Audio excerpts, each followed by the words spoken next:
Good morning. Welcome to Learn with Lorna, episode number 223, where I'll be talking about Following the Fish, stories of the herring girls.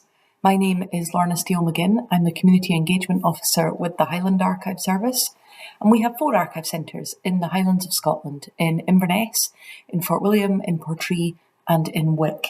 And we look after historic and some current documents relating to the Highlands of Scotland. This series is brought to you by High Life Highland at no cost to the viewer. High Life Highland is a charity registered in Scotland and there's no payment or subscription required to take part in this series. But if you're able to donate towards our work, then we really appreciate that. It does make a big difference to us. So welcome to episode number 223. Every time I say a new number, I think that's extraordinary that we're at that now, considering we started out with 14 episodes. This one is pre-recorded, as I mentioned last week, because I'm at an event, which I'll come back to shortly. So I've put in this episode this week to coincide with the opening of the Following the Fish exhibition at Nucleus, the Nuclear and Caithness Archives, which will be opening this evening with a launch event at 6:30. This is an exhibition that tells the story of the thousands of herring girls, fisher wifeys, they've got all different names, who travelled around the UK for a period of around 100 years, from the 1850s to the 1950s, roughly, following the fish, gutting, packing the herring into barrels for sale. This is a project that I've referenced several times over the last few months, and you may have seen some reference to it within the press if you're local to the Highlands, or also on our social media pages. So this is a slightly different Learn with Lorna episode in that I wanted to tell you all about this project, how it came about, what I've done or what we've done as for this project, and tell you some of the stories that are contained within it. What's the what archival story has come out of this project? Now, Following the Fish is a project that's been brewing in my mind for several years, and it was born through Learn with Lorna, actually. This is where it started. I became very, very conscious that very frequently when I spoke about Caithness, the herring trade came up. So it might be an episode on women in the Caithness collections, it might have been the episode on pubs, inns and the temperance movement, obviously Caithness harbours, episodes about Obsessed with the Weather, Storms, the Wick Harbour Trust. So some of those are very obviously connected to the coast, and others less so. But I often found that part of the story was about the herring trade and the reality of life in coastal communities. So it sort of became an ever-present thought in the Caithness part of my brain. As you would imagine, my brain is split into different sections of the different areas of Highland that I deal with, and there are certain things that always resonate when I'm thinking about one particular area. And so it became more and more apparent to me that almost every aspect of life in Caithness at some point had been touched on by the herring trade.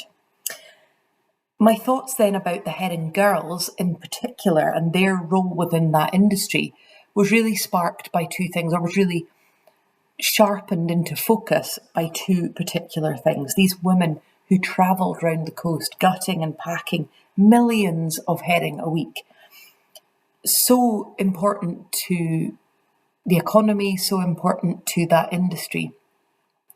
And as I say, my move from thinking about the herring trade in general into a focus on the herring girls came about through two particular things. One was an oral history recording that is on Ambala, and the other was an image of a map. The oral history recording was made in 1984, and it's a recording of Chrissy Smith. She was then in Dalmore House Eventide home in Alness, and it was part of a series of reminiscence sessions run by the Workers' Educational Association. And in this, in her lovely Caithness accent, Chrissy Smith recalls her life as a herring girl. My favourite quote from it is, I was always carrying on. I was just always carrying on. But she talks about the places that she had visited because of her role as a herring girl. She remembers songs that she had sung, and she sings some of them on the recording. Her description of the camaraderie of the herring girls, but also the hard work and the happy, healthy life that it had given her. And that's her exact quote. She said it was a happy, healthy life. So that was something that sort of sharpened my focus onto the herring girls. And then the other item was a map of the principal herring ports, which I came across it for the first time when I was writing Learn with Lorna episode 171, the Wick Society, the first episode about the Wick Society collection that we hold at Nucleus. And it shows everything from the Balta Sound, right at the top of Shetland, down to Milford Haven in the west of Wales. So it's a whole map of the UK with the principal herring ports. But of course, it shows Helmsdale, Mallaig, other Highland locations, and Wick underlined as a prominent herring port. And the map is such a strong visual representation of the herring movement, and I'll upload it to show you. So that map that really showed just the extent of the herring trade around the UK coast, and it also had marked on it the months that each place was kind of active in the herring trade. So that was a really useful visual prompt for me. And going alongside the recording of Chrissy Smith with this memory of her working life, it just really, really demonstrated the number of places involved. Because, of course, Chrissy speaks about that as well, how many places this work has taken her to. In Nucleus, within the much-loved Wick Society records, are the papers of Donald Waters and Son, fish curers in Wick.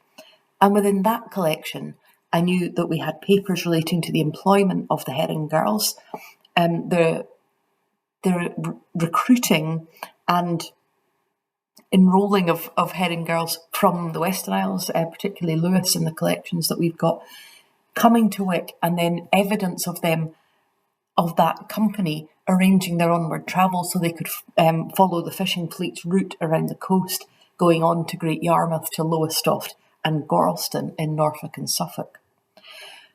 And so it was at this point that I began to think that women in the Western Isles in the mid-1800s to the mid-1900s were probably much better travelled and had a far more experiences than maybe some people would have thought. I might be totally wrong in that assumption, but I just don't know that if you're not familiar with the herring girls and the impact of the herring trade, you maybe wouldn't know quite the extent that these women from small communities in the Western Isles were familiar with, not only with Caithness, but with right down the coast. They were familiar with Suffolk, with Norfolk, with travelling around the UK. And I just thought, I wonder if there's any possibility of teaming up with archives in those specific places, in the Western Isles, in Norfolk and Suffolk, and try and tell a fuller story. Now, obviously, the herring girls were predominantly working as well, or the herring girls were frequently working in Peterhead, in Aberdeen, in Buckie, and there's so many other places in Orkney and Shetland. But from our records, we had strong evidence of the route between the Western Isles, Caithness, and East Anglia. And so that was what took me to look at that journey. The final catalyst then comes, so I've kind of become more and more aware of the herring trade in general over the years, then the herring girls, then this particular pattern between the Western Isles, Caithness and East Anglia. And then the final catalyst in this idea that had been brewing in my head for a long time came when I saw that Lloyd's Registers Foundation had put out an announcement about grant funding. And they had grant funding available for heritage projects that had a post-Napoleonic Wars maritime focus.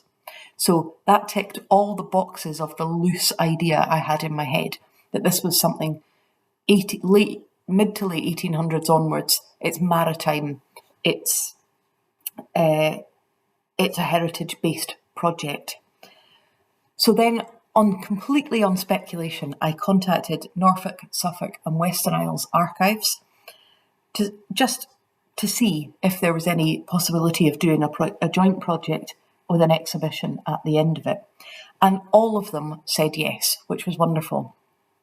Now, I already knew Shona and Caroline at Western Isles because obviously we have a close working relationship with Western Isles Archives, but I didn't know the people in Norfolk and Suffolk Archives, so it was really lovely to get such an enthusiastic response about doing a project together. And so I wrote up a funding application, I put that in, and we were successful in receiving that funding. And so that's how the project came about, born out of Learn with Lorna, of a growing awareness over years of the impact of the industry, couple of sparks of particular items in the collections that really brought it to life for me, and then this speculative hope that these people would partner with us, and then the Lloyd's funding becoming available. So that's how it came about.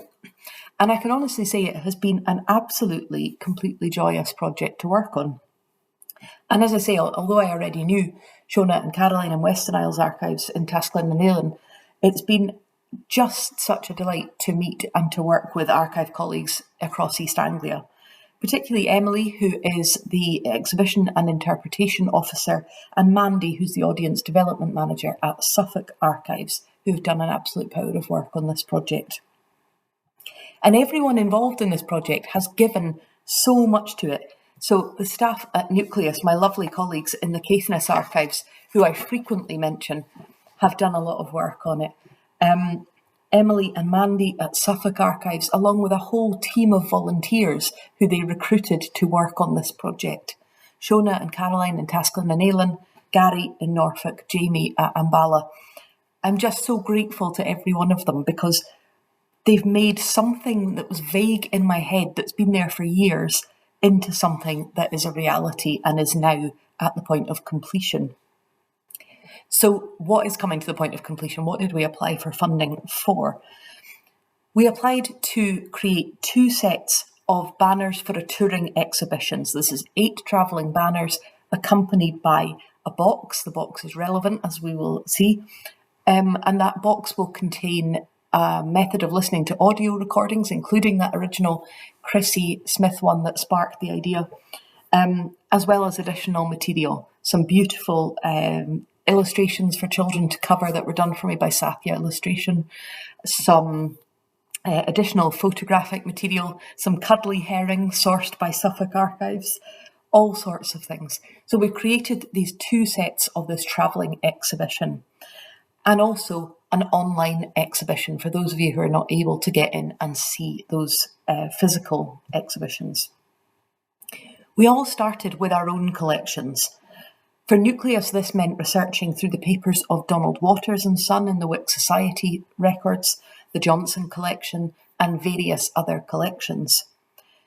The team at Nucleus looked at correspondence, giving detail of how the Herring Girls were recruited, as well as barrel books, giving information about wages earned and the hours of work done. We found records detailing the terms of employment for the Herring Girls, who were split into crews of packers and gutters. Also, information about their journeys to follow the fish. And that, of course, gave me another opportunity to listen to Chrissy Smith recording, which is always appreciated. And while we looked at the impact of that industry in the Highlands, the archive team in Tasclin and Nayland in Stornoway started to share the stories that they found in their records of what the Herring Girls' work meant to the island communities. So as those Herring Girls left Lewis and other islands to travel to Caithness and then down the coast, what did that mean for the economy of the island communities that they left behind? Their archives showed that the money that came to the islands in good times, when the herring, there was a herring boom, when it was a good year, those women hugely contributed to the local economy of the islands. But also their archive showed the challenges that came. We can see when the herring wasn't good, when there wasn't enough work, the impact that had, because we can see women in poor relief records. We can see the impact on children as well. And meanwhile, in East Anglia, the volunteer team who were recruited just for this project were looking at records from a different perspective. And this is what I found so fascinating. The herring season started in May, started in the Western Isles and the Northern Isles, and made its way clockwise around the coast, finishing in Norfolk and Suffolk in December. And so for them, for the archives in East Anglia, this wasn't about stories of local women leaving, as it was for Highlands and Islands. This was instead for them a story about a deluge of Scottish women arriving, thousands of women every year, for this seasonal employment in the herring trade. So it was a totally different perspective on the same story, and that's why it was such a joy to tell this story from different angles. For the Highlands and Islands archives, for Tasclan and Eilean, for Nucleus, for Hark, there were very distinct community groups. You know, the Brora herring girls were very different from the girls from Stornoway, for instance. But from the point of view of Norfolk and Suffolk, by the time they appear in their archive collections, they are the Scotch girls, the Scotch fisher girls. So it was interesting to me to see those various viewpoints coming through, that we knew that for the girls leaving Highlands and Islands, their individual community identities were really important to them.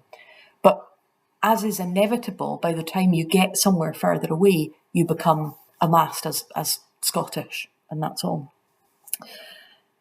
Suffolk were able to tell stories that we couldn't tell. So, for instance, they found within their collections stories of strikes and industrial action that we didn't have here. Stories about the herring girls refusing to gut and pack fish that had been caught on a Sunday. And we can't really tell that story in the same way here, because the likelihood is it just wouldn't have happened here in the same way. Tasclan and Eilean were able to show the impact of the large number of women leaving home that Suffolk couldn't tell. So all of us could bring a different aspect to the story, and it was everything I'd hoped for, that it was a broad picture of this collection, or this subject. But there were some strong themes that came through across all of our research. So even though we're telling different aspects of the story, there were some really strong themes that came through. And I'll come back to those in a second. As well as researching in our own existing collections, we put out a press appeal for new information. And it was just absolutely delightful to be contacted by people from across the Highlands and beyond who had stories and photographs of family members and objects and items that they wanted to share with us. And these too echoed the themes that all of the archives had found within their collections. The story of the herring girls, or the stories of the herring girls, it's stories of strong women doing back-breaking work. We found that a common theme was about the challenges that those women faced, whether that was the physical pressures on their body, accident and injury, whether that was about the challenges of juggling being a mother and being a herring girl who would be away for months of the year at a time. But also, so those negative things, but also common themes of camaraderie, of identity, of community, of pride in their work. The other thing that came across in everything, in archive collections and in the memories of people who contacted us, was the importance of knitting and the importance of singing. So the work, but also the social life, the marriages and the courting that happened. So let me share with you some of the stories that the exhibition tells. First, the story of Agnes Murray, which was told to us by her daughter, Margaret. Agnes Murray was born on the 11th of September 1911 and grew up in Ness, Lewis, alongside 3 brothers and 3 sisters. Agnes left school at 14 and began working as a herring gutter at 16. 2 of her sisters, Bella and Cathy, also worked as herring gutters. Agnes grew up speaking Gaelic and learnt English at school. In an oral history recording, Agnes mentions that the crews would speak Gaelic amongst themselves and Gaelic at the Gaelic church services, which were held wherever they went. She also mentions that she first worked in Bruce's yard in Wick in 1927 when she was 16. Gutters were engaged by agents of the curers based in Stornoway and employed for the season. Agnes married Harry Grant in 1936 in Lowestoft. He was from Wick and worked as a driver for a curer. Her daughter Margaret still remembers her mother getting the herring off the local boats and sorting them herself at home in later life. The skills were never lost. But the other thing that Agnes says is, I still have the marks on my hands that I made gutting the herring. They were hard days, but they were happy days. And there's just so many interesting things to take out of that, even just that one story. That intertwining of places, exactly what I had hoped to find. That she was born in Ness, in Lewis. She worked in Wick, in Caithness. She married in Lowestoft, in Suffolk, to a man who was also from Wick.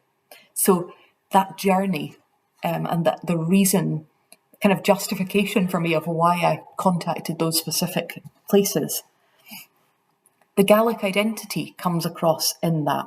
The fact that Gaelic was her native language. It was what they spoke when they were with other Gaelic-speaking herring girls, and that the Gaelic church services were held wherever they went. But also the legacy that comes across through that, both the skills and the scars. She was left with the skills to treat the herring for the rest of her life, but she was also left with the scars for the rest of her life. So that was really, like I say, an example of what I had hoped to find. It's interesting there that reference to speaking Gaelic amongst themselves, because I had a conversation with Brora Heritage, Aileen at Brora Heritage, who said that from a Brora perspective in Sutherland, there was the story was that the herring girls there also spoke Gaelic, but they didn't want to speak Gaelic in front of the Western Isles girls because they felt that their East Coast Gaelic wasn't as good as the West Coast Gaelic. So there's all these nuances within the community. Here's another story, the story of Jessie MacDonald, told to us by her daughter Agnes. Jessie Lizzie MacDonald was born in 1907. Jessie and her family stayed on Kinnaird Street in Pontleytown, Wick. There were few job options for women in Pontleytown at the time outside of the herring and the service industries. Office and shop work was very limited. Jessie worked as a packer for Stewart's fish curers in their yard in Nicholson Street in Pontleytown and in Great Yarmouth too. It was a family affair, with Bobby MacDonald, her brother, also working for Stewart's as a cooper. Each year, Jessie and crew would pack their kists, so their big wooden chests, and make the long journey to Great Yarmouth, where they stayed with a landlady. While they were away, family members would all chip in, including her husband, William Nichol. Daughter Agnes remembers her father always making them pancakes and clapshot and sausages for tea. She was described by her family as a strong but quiet woman who looked after her family so well. They're characters in a way that you don't get characters anymore. And the family also remembered that the return of the herring girls from Great Yarmouth back to Wick was a huge event for families and for the community alike. One family friend remembers Jessie bringing back pomegranates and said it was the talk of the street because she brought them back from Suffolk to Wick. That one is a great illustration of travel. It talks about those train journeys. There were special trains put on for the herring girls. And again, from our point of view, that's a leaving story. But from Suffolk and Norfolk's point of view, that's all these extra trains coming, all the girls arriving off the trains. But also that story is a great example of the roles of fathers and community members in bringing up the children when these women were away for such long periods of time. The last story I want to share with you is the story of Jessie Gunn. And this one came to me in a different way. So I said we've researched in our collections, we've put a press appeal out, we've spoken to members of the public, we've also spoken to other heritage organisations. So I've had people in Anstruther contact me, I've had people in Brora, all sorts of different places. This one came to me slightly differently. If you remember Lorna 214, IMAG, when I was looking at the history of Inverness Museum and Art Gallery for its 200th anniversary, I mentioned Carrie, who works at Inverness Museum. And it was while I was chatting to Carrie about that episode that she said, oh, my great-granny was a herring girl. And I knew she had a Caithness collection, so of course she had a connection to the herring. Just absolutely inevitable to to proving the point I was trying to prove. So here is the story of Carrie's great-granny. Jessie Gunn was born on the 2nd of February 1901 at 1 Sinclair Street, Wick, to a herring gutter mother and a fisherman father. Jessie started working as a herring gutter herself in Wick, which was still a major herring port in the early 20th century. Her oldest sister, Lila, was also a gutter. Jessie followed the herring shoals up and down the coast, and we know that she travelled as far north as Shetland and as far south as Great Yarmouth. Jessie's great-granddaughter, Carrie, remembers family stories and personal memories of Jessie. And this was what was so lovely about it, chatting with Carrie, and I said, please can I use this quote because it's so beautiful. She said, part of Jess's pay was a firkin of herring each week, which helped to feed the family. But the other thing Carrie said was, I was only 3 years old when Granny Jess died. She was my great-grandmother, but I always called her Granny Jess. So only 3. But I have very clear memories of her. She was increasingly confined to bed, and her memory started to become confused. But she always loved to sing. I particularly remember There's a Hole in My Bucket being a regular favourite. I think that because singing had been part of the camaraderie of the herring girls, that it was something she always went back to in her mind. Isn't that lovely? And that example illustrates some things as well. That travel again, born in Wick, working in Great Yarmouth, working in Shetland. The fact that part of her pay literally fed the family. These women were breadwinners. They were keeping families going. And also that last memory, again, that reference to the importance of music and song for the herring girls and the friendship that went along with that association. For around 100 years, the herring girls made their journeys around the coast. It was highly skilled work, but it was exhausting work. The women would gut an average of 40 herring a minute. Some crews could pack a barrel of 1,000 fish every 15 minutes. It was dirty work. It was smelly work. Their rented accommodation in East Anglia would often have covered walls to try and stop the oil and the fish smell seeping in to their landlords' or landladies' accommodation. It was dangerous work. The herring girls frequently had cuts. They had to tie their hands up to protect their cuts. They were working with sharp knives, of course, so any cuts that they got, where they would put their hands into the herring guts and potentially get blood poisoning, that was common. They commonly had back problems and varicose veins from standing for long, long hours bent over the farlands where the fish were kept. It was undertaken in all weathers, often with no first aid or very little first aid, and with no facilities for women. Packing their kists, their chests up and travelling meant leaving family for long periods of time.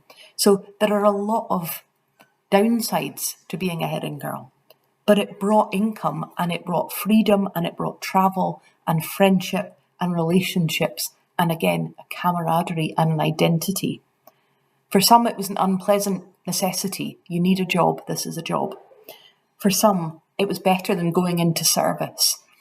I saw that one of our MSPs had commented that for a relation of theirs, it was better. She thought it was better for them than going into service. That was why they made the choice. For some, it was the chance to have a right carry-on and good fun. And that's what Chrissy Smith said. I was always just carrying on. The herring industry went into decline during and after the First World War as the markets such as Germany and Russia were lost. Trawler design changed, putting increased pressure on the fish stocks, and then new freezing techniques came in that meant traditional curing didn't have the same place that it had had. And by the 1960s, the herring trade as it had been had all but ended. But for the remaining herring girls, their memory was strong.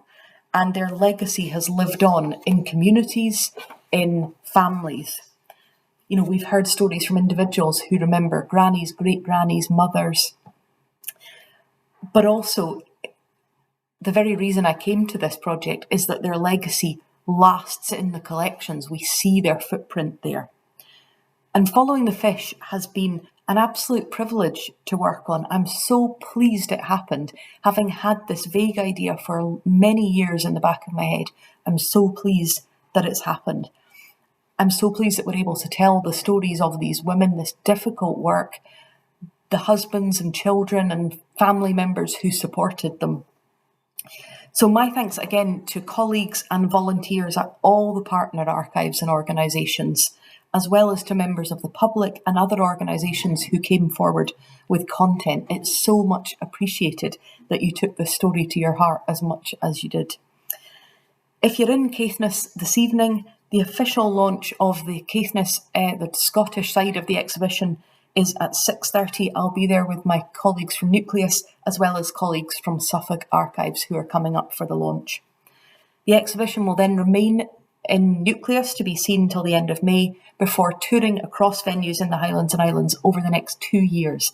I've already had so many museums and heritage places across Highlands and Islands look to host this exhibition that it will be touring for at least the next 2 years around the Highlands and Islands. A second launch will then be happening towards the end of May in Ipswich. So Jamie from Nucleus and I will be attending that launch in Ipswich, and then their copy of the exhibition will tour Norfolk and Suffolk. The online version of the exhibition will be launched in the next week or so. I will advertise that in our on our Facebook pages. It will be on our website for you to see as well. So hopefully, in one way or another, you are able to engage with this exhibition. But again, thank you to everyone who has supported it. Some people who have contacted us are infinitely more knowledgeable about this subject than I am, and their expertise has been appreciated. And some people who know very little about it other than they know they had a family connection. So thank you to all of you, and to Norfolk, Suffolk, Tasclen and Ailinn, Ambala, and particularly, of course, Lloyd's Registers who have funded it. Next week, Learn with Lorna will be looking at local government reform. So it sounds much less exciting, but actually it's the reason we exist as an archive service, to look after local government records. So it's a really interesting story from an archive management point of view. Thank you for joining me. I hope you've enjoyed this. Please share some comments and some chat. I'll really look forward to reading those. And if you manage to see the exhibition, either in person or online, please do get in touch to let us know what you thought of it. A reminder that this series is brought to you by High Life Highland at no cost to the viewer. That High Life Highland is a charity registered in Scotland, and there's no payment or subscription required to take part in this series of events. But if you're able to donate towards our work, then we really appreciate that. So thank you for joining me. I hope you've enjoyed a Learn with Lorna from my actual office at work, as opposed to my office in my house. Thank you.